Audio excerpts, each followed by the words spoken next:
a tué Houcham al-Hachimi? Qui a tué cet homme dont le nom est connu des experts de la scène politique irakienne?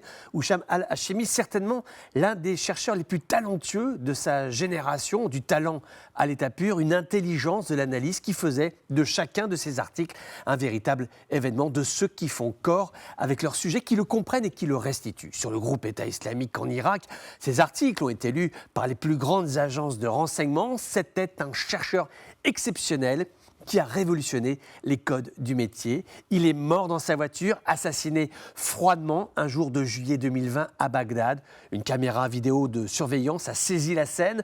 Al-Hachimi rentre du travail, il gare sa voiture devant chez lui, un individu surgit, il ouvre le feu et puis il meurt et puis plus rien, l'enquête piétine. Enfin, disons plutôt qu'elle piétine parce que personne n'ose vraiment la faire avancer. Il faut dire qu'en face, il y a du lourd. Houcham al-Hachimi n'a pas été abattu par le groupe État islamique. Pourtant, il a tout raconté. Il a été d'une précision incroyable sur ce groupe qu'il a décrit en précision millimétrique. Or, l'EI n'a pas revendiqué le meurtre.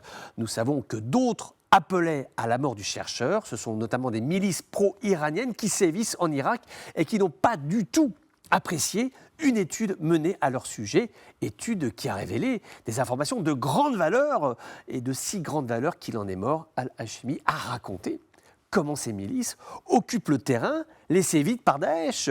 Quand le groupe État islamique recule, ces milices pro-iraniennes prennent la place. Il n'y a pas de temps mort.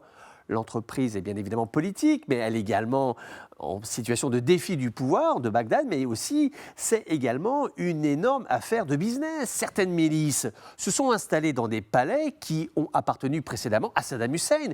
Des propriétaires terriens ont été expulsés, ils ont été remplacés. Les bénéfices dégagés par les checkpoints sur les routes reliant notamment Bagdad aux provinces du Sud, ils ont été calculés.